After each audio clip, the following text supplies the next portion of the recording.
glad you're here, Issrae, and I've invited Issrae to join me today to talk about rose medicine and the Temple of Rose. And she has an amazing story how she came to roses and has been teaching workshops and using it in her healing journey, and also writing books about it.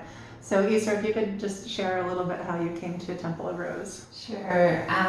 It's funny to talk about roses because we might come across them every day in some countries, like wherever the UK, you might, it's really easy to see roses, but the idea of connecting to them in a different way, I think took birth when I was a kid, because I was born in the city of roses in North Africa. And I was always connected to the roses and Jasmine, by the way, who is invited in spirit today. So I've been always having this love and inspiration from roses and with roses. And then through my journey with the plant spirit, medicine and shamanism, I received this call to teach about roses and their medicine.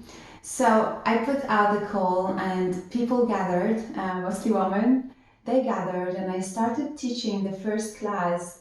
I was leading this journey without even speaking, and surprisingly we found ourselves in a space where the Temple of Roses was, refound, and that had been calling us to be rebuilt. So we started putting it together through the journey, and when we came back to share about the journey, because we travel in silence, every lady, every participant was talking about what she found, and we were like, oh my gosh, this is the Temple of Roses. And from there, all the training that I was supposed to give evolved. Alive. It's alive. It's not something that I had to put in a paper and to teach, but it was living through me and through all the participants. And we went through sacred geometry of the rose.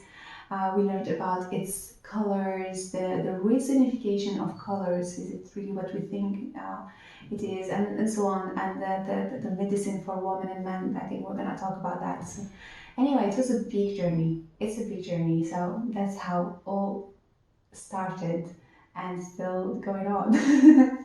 So it was just an internal calling or guidance to start using rose in your medicine circles and ceremony. Yes, and also the funny thing is that roses are friends in a way with many other flowers.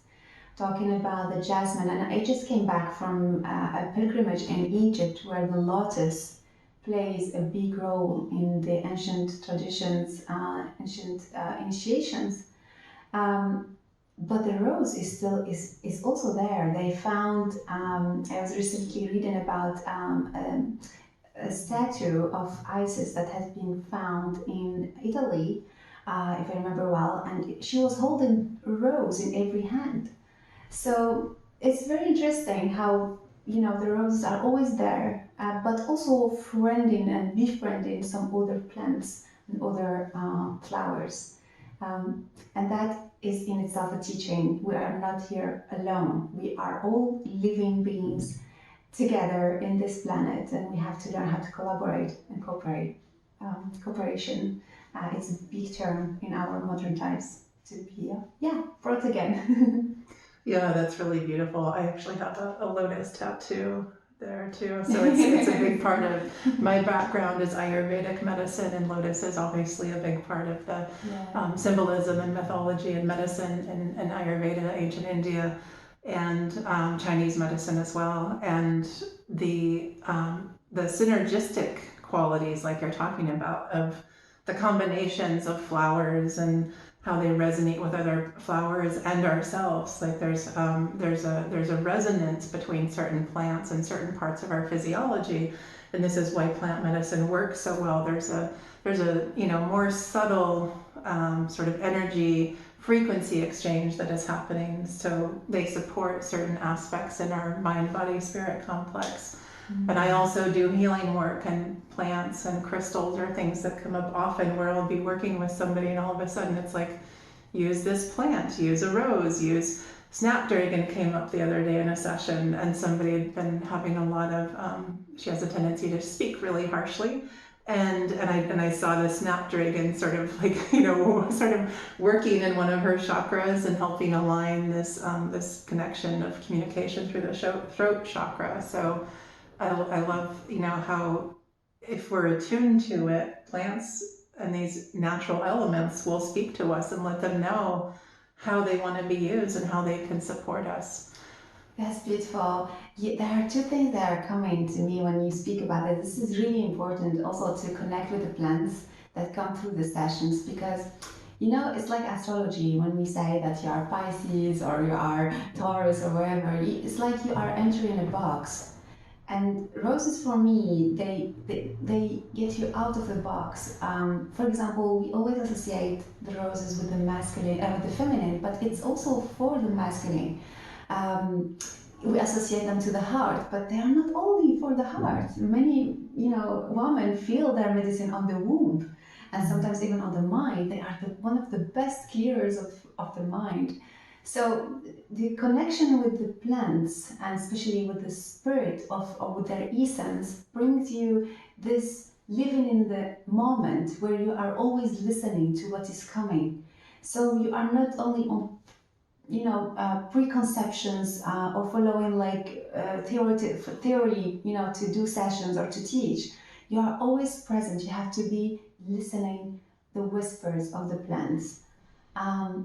The second thing that I really love about roses also that they bring is kind of you go deep. So in our society today, we are brought to try different things at the same time. Let's say, I want to eat, Mexican today, tomorrow Brazilian, after tomorrow I'm going to eat Korean. All this trying. Now you're talking my language. Yes. Food. Yes, which is really nice. But at the same time, sometimes when you choose just one speciality, one thing, and that's what roses have taught me, and I still continue, they take you on a journey of profound learning, where you get all the subtleties and you learn all the corners. You learn to see all the corners and all the things that you might have not seen if you are crossing very rapidly. So even in relationships, we tend to end relationships quickly, start quickly. Everything is on that quick cycle of things, and it's nice with the roses to slow down, just like take your time to meet us.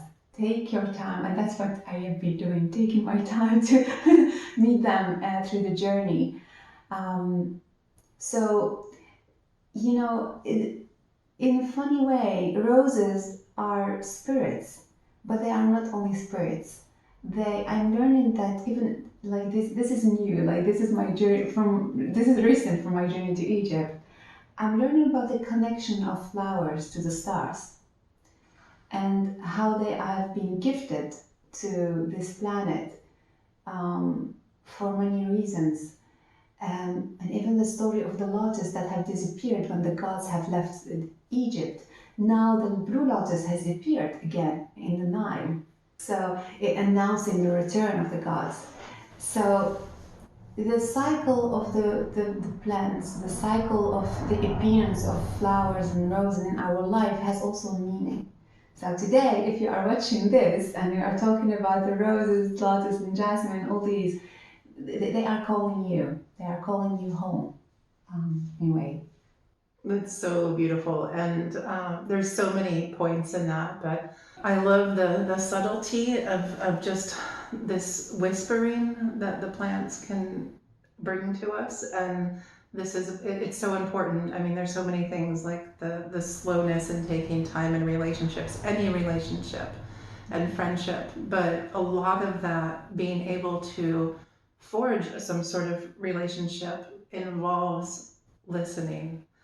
And that, like, I find, it is so subtle, and I have a meditation practice. I've been meditating for many years, But outside of my meditation practice, I rarely close my eyes. We rarely just sit down and close our eyes and just, sit in a settled, silent state of awareness where usually our attention is going outward. And oftentimes, as soon as I do sit and close my eyes, or if I'm doing energy work or healing with somebody, it's just these faint little whispers like, oh, this, and they have this particular pattern or this disease, or it needs, they need some attention with this plant or whatever it is. And it is just this faint little whisper that we could easily miss.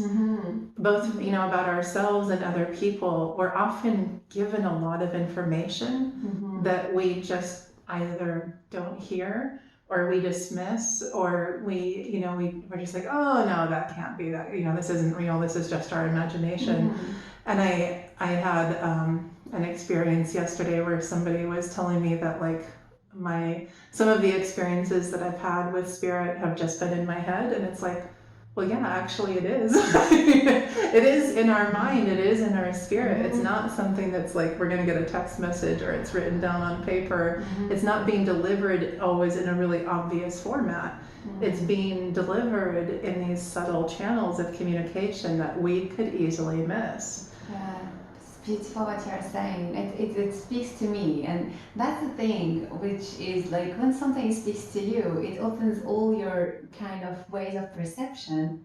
We talk about roses. One of the things that roses taught me is to open my senses, because they have been kind of blocked, because there's so many distractions going on our lives, so many traumas, daily traumas sometimes, that come and kind of stick into our senses, like hearing what you are talking, the eyes, the throat, the hands, but we have also other senses.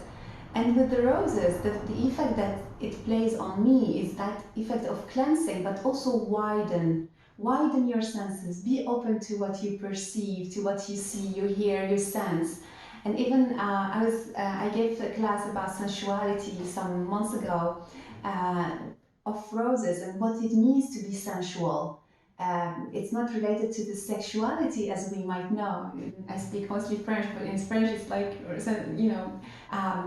linked to sexuality, but it's not. And what the roses have taught us in that class, that it's actually the ability to receive the flow of life and let it get out from your hands, to touch all things with sensuality, with that, like even dancing, like you see me dancing, because I'm feeling the roses dances through me. And in that sense, everything becomes sensual, everything becomes alive, everything becomes inhabited by that fluid of life. I don't know what we were talking about, but I'm getting into the fluid, but it's really the ability to channel that fluid and let it go through us, but also to receive it from others in an exchange way. It doesn't mean you're gonna be polluted, because we have been polluted, that's by other things, other energies, but also the ability to choose what gets into us. The higher aspect of everything we touch. And something before I let you speak, there's so many things coming through my mind. When we meet with the roses or with people, I always ask to meet the highest potential or the highest aspect of that spirit or that person, that man, that woman, because we are multi-layered and we have this multiplicity of our beings, that we have all the archetypes within us. We have the good, the bad, the magician and the priestess. We have the emperor, I'm talking about tarot, the emperor and the empress. We have all these archetypes within us. And through relationships with others, sometimes we are hit by these archetypes because we met them in the past, or so I ask always to meet the highest aspect, the highest potential, so that we can create something new. As the rose is always in that spiral of evolution. It has been really beautiful, even if sometimes it's challenging. It's not challenging to bring me down, it's challenging to bring me up. So it's just a continuous evolution. We talked about two things really, really interesting, that You know, like sometimes we have difficulty to put the limitations. That happened with me a lot because I'm empathic, and also I have a lot of projects, so my time is really precious. I was always in this kind of, I need to write books, I need to work, I need to do, but with time I found myself connected with all these beings, that are me, inside of me. But I was disconnected more and more from people because, it's like I don't have time to deal with all these things. But with the roses, I refound myself to be reopened a little bit, but with the spines, because the rose has also, like the thorns. The thorns. Yeah, sorry for the word in English, French English.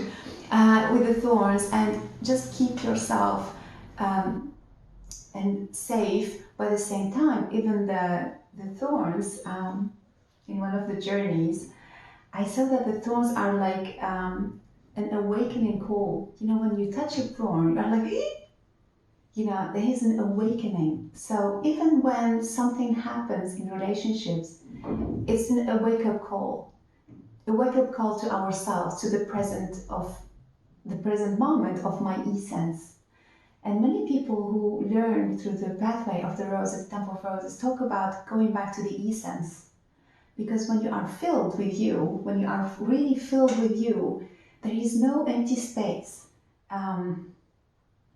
All your space is filled with you, not anyone else. It's filled with you, and the exchange happens in a living room. It does not get into your heart. Only what is pure can get into your heart, but everything happens like in a living room. You start having chambers in your house, in your heart, where nothing can get you inside right away. You have like distance, you take distance. So talking about this, it's like when you receive this, you receive it from within, because we are loved. So all the spirits, all the roses, the flowers for me, and the spirit of the trees also, they teach me this aspect of you are loved, the beloved. You are the loved ones.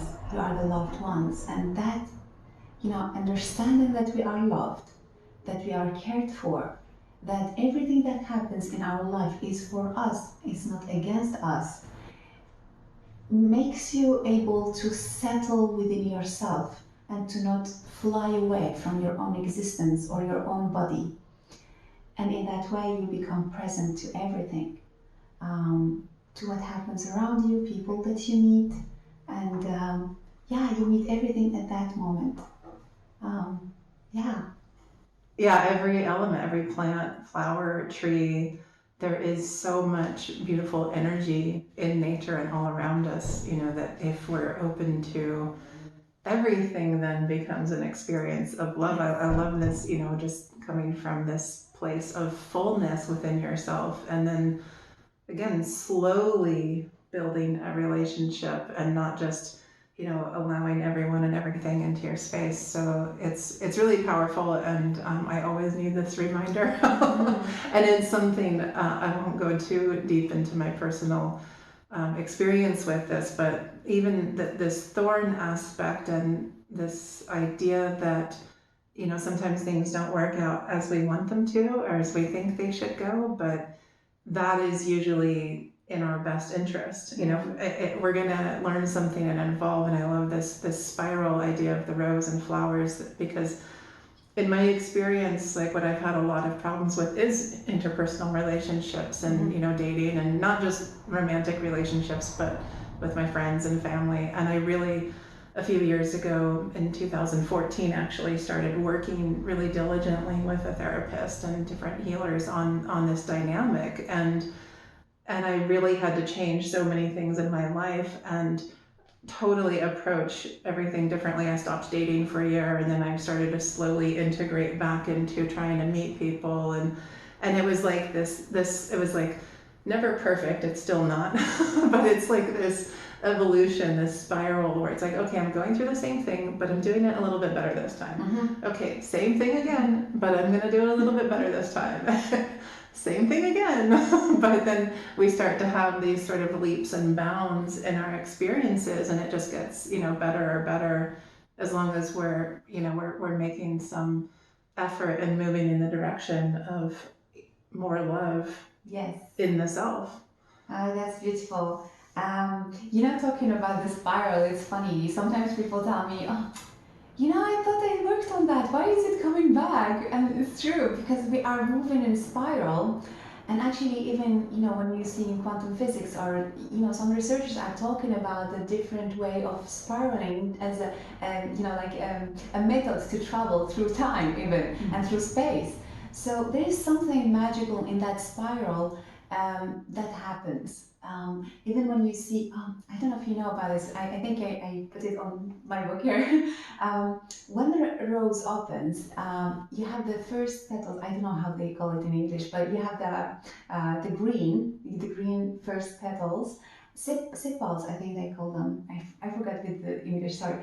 And then you have the petals, the colored ones, white, different colors. But the green ones, they open in a star form.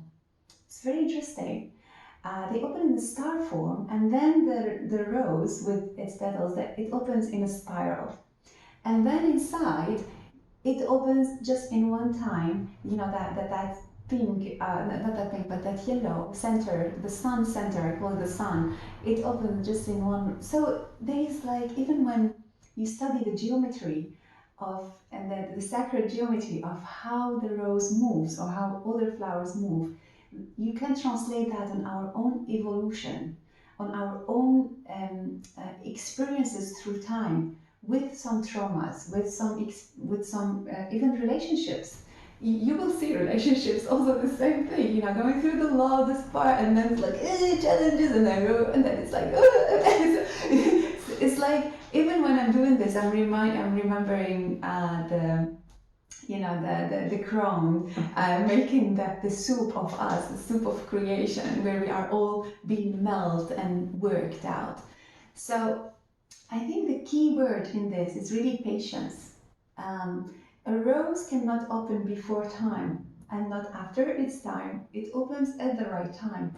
So the patience, the dedication, the devotion is a big word in our work in the Temple of Rose, and all the temples, because I've been initiated also to the, with Isis, some teachers, and also to Ma'ad's teachings and to Hathor's teachings, and always this word of dedication and devotion to everything we do, to every relation we have, and you see, I'm not talking about a person, dedication to person, or no, a dedication to what that holds, to the experience, to the experience of life itself.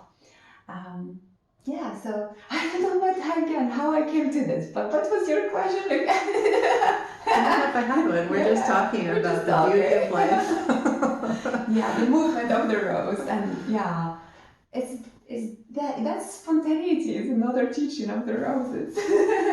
To be spontaneous in our own way of being. So we have our own timing, and nobody can tell you when it is the right time to get your book out, or your product out, or a word out, because it comes from your center.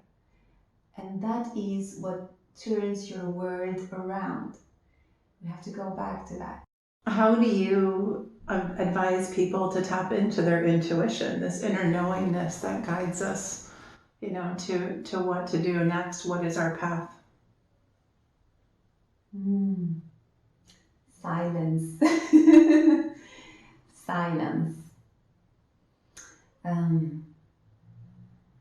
We talk a lot. We talk a lot in our daily life. We have a lot of noise. So the best thing to do is to observe the silence between the words, and before you go to sleep, before you go into the dream world.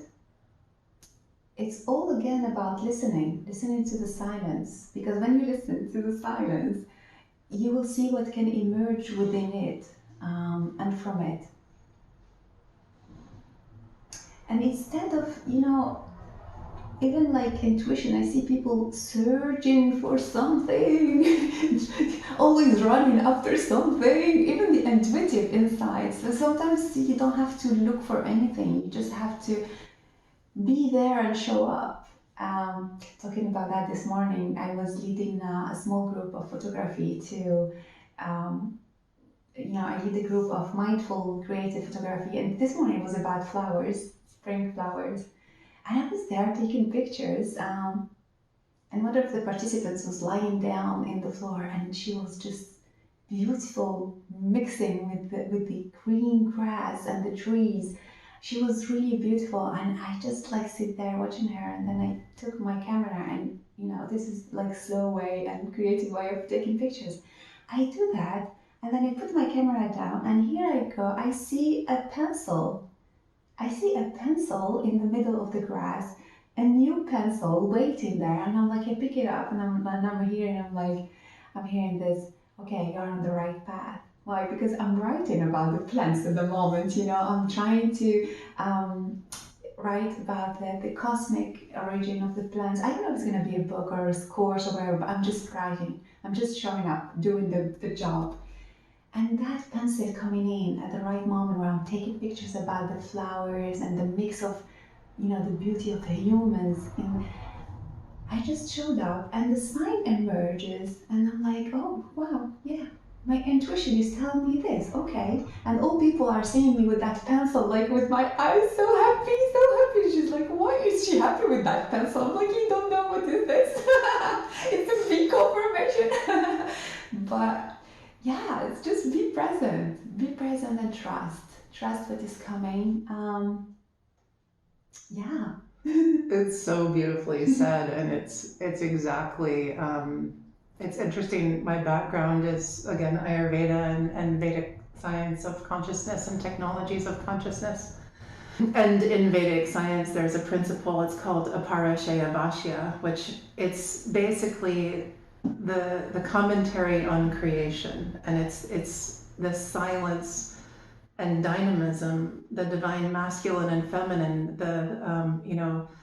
the process of creation in the silence in between the sounds of the Vedic literature, but everything that we speak, everything that we do, the silence in between, that's where the unmanifest and the perfect memory of what happened before and what needs to happen next, like the sequential unfolding, like if you have a seed to a plant, or like a banyan seed is, this hollow seed, but within it contains the intelligence that's going to unfold the sprouting of the seed, and the seed growing into, the trunk or the stalk of the plant, and then this huge branching out in the leaves, and this gigantic thing that really comes from nothing. And it's that silence, it's the gap in between the sounds. So that was a beautiful description of it, this process of just tuning into what nature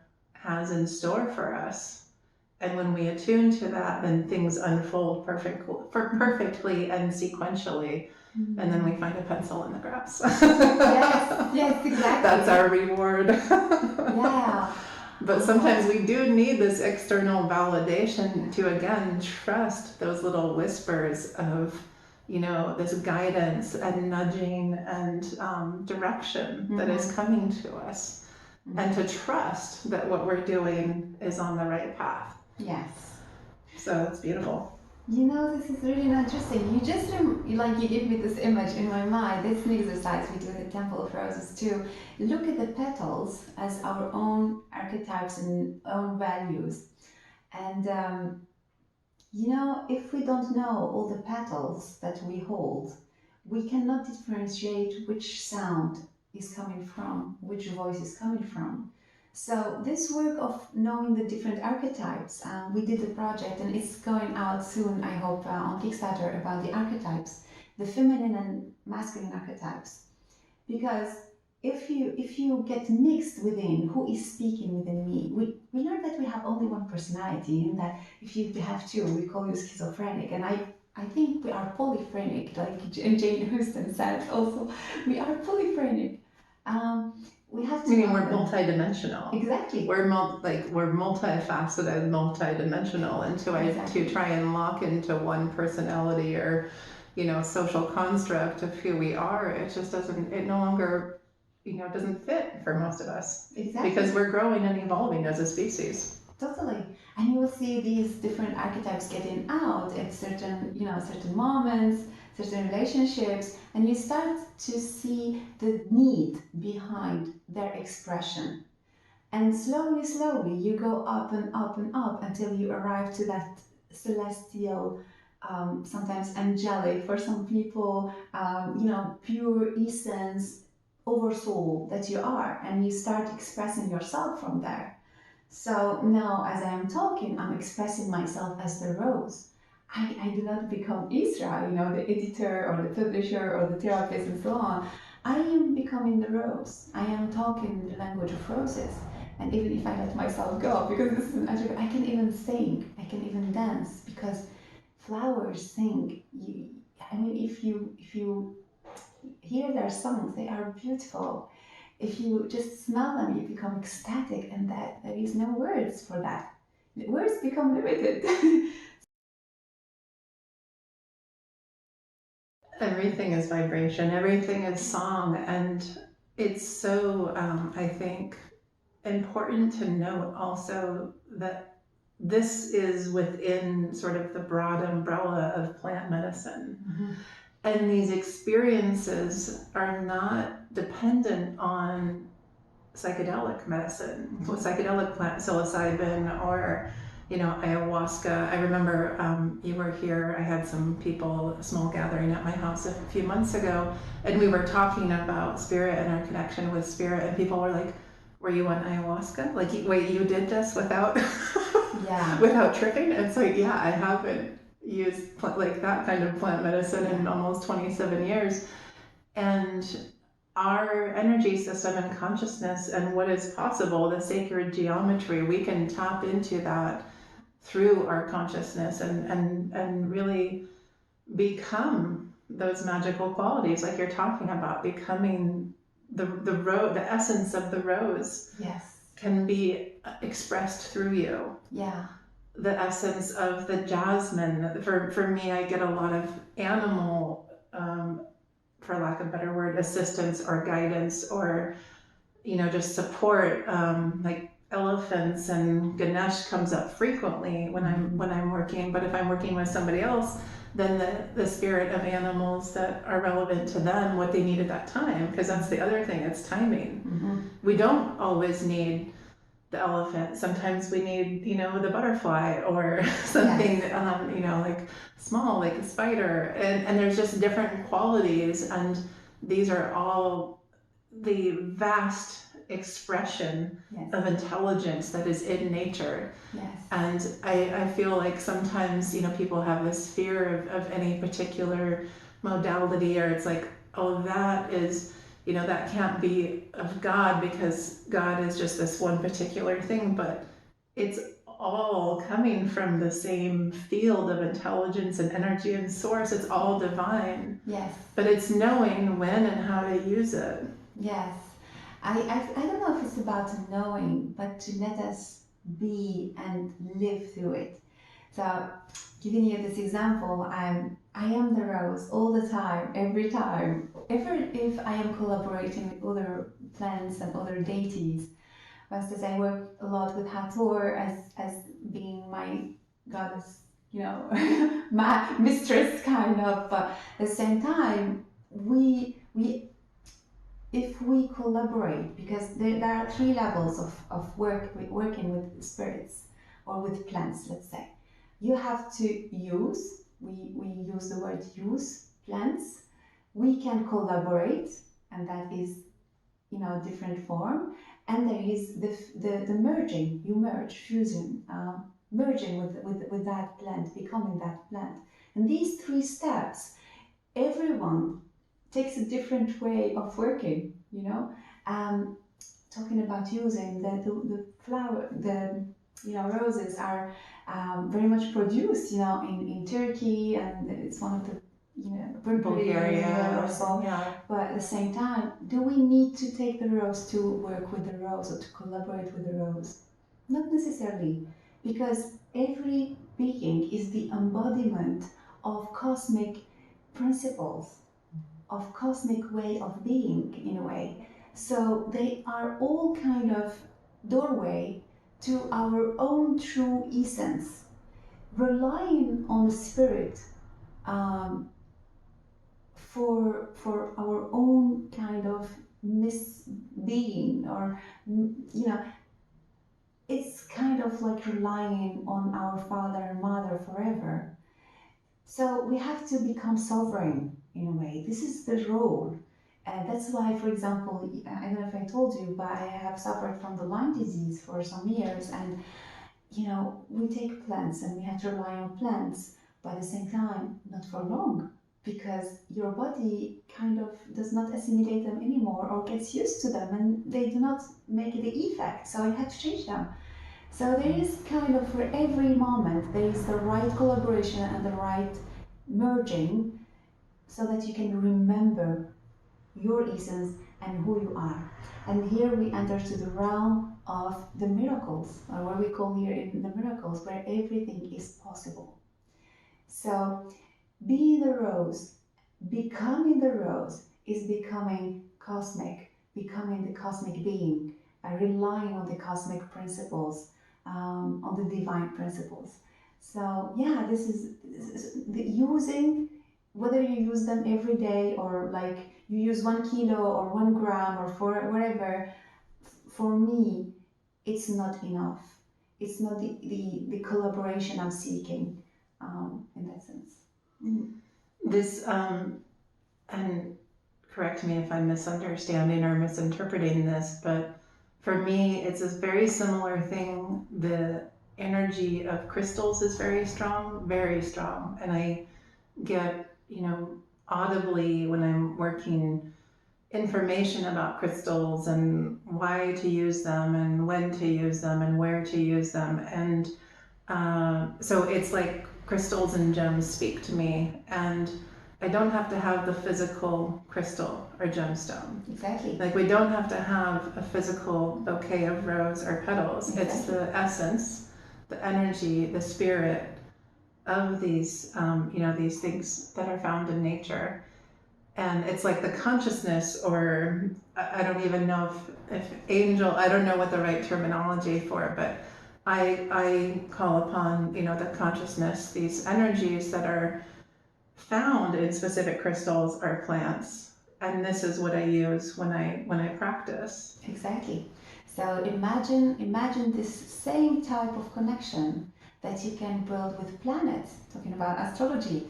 That's why I love shamanism, astrology, or astrology shamanism, because you connect to the planet personally, and you kind of merge with its essence, so it's within you and nobody can take that from you.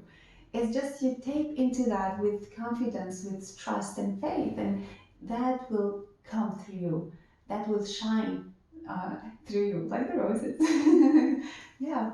Yeah, that's great. I've done several meditations with some of my mentors where we kind of feel out what is the vibe of certain planets, and I also have a background in Vedic astrology or Jyotish, and I know that there are times when the influence of the planets come in, and it's undeniable. If I look at my chart, it's like it's so clearly my chart. It so perfectly describes me. It's not like there's no question or room for any doubt that the connection and relationship that we have with planets in our personal map is really relevant. Yeah.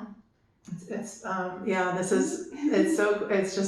fascinating because I think so many people in pursuing these different arts of healing and medicine and herbal medicine and astrology, it oftentimes is so dependent on the physical. It's like we think we have to lock in somehow. It's like this magical stone is going to do something, but it's not even so much the physical. I don't have real roses here, but there's some jasmine there. I do have some nice rose water, and sometimes it is really nice to have the physical some rose water.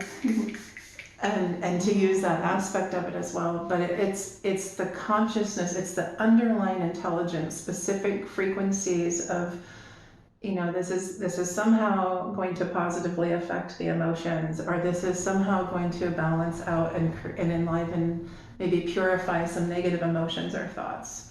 So it's this underlying intelligence that sort of clears the field of our mind, body, spirit complex. And it can, you've probably had this experience too, where you can see and feel how it affects even the physical. Mm-hmm.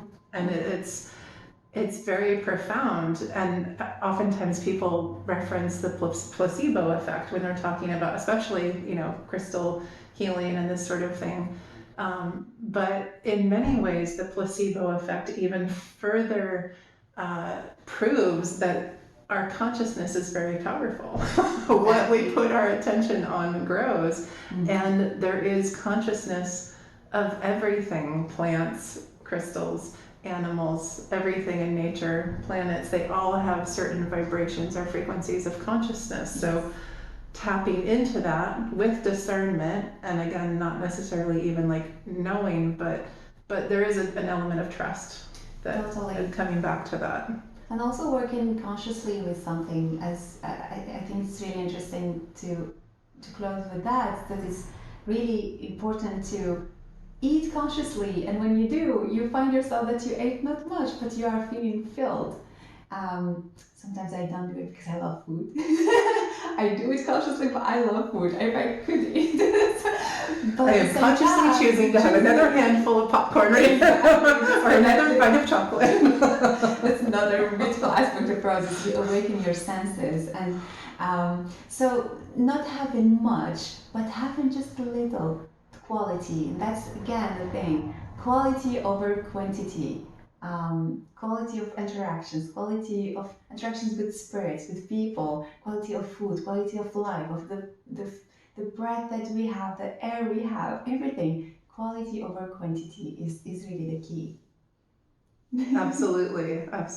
Well, that is a really beautiful note to wrap up on. But before we completely close, I want to ask you about the workshops and the actual work that you've been doing and how people can contact you. So can you just share briefly? So at the moment, I'm initiating priestesses at the Temple of Roses, and we go through a journey of 9 to 12 months to birth the essence of who you are with the help of roses. And we talk about many things, and it's one-on-one.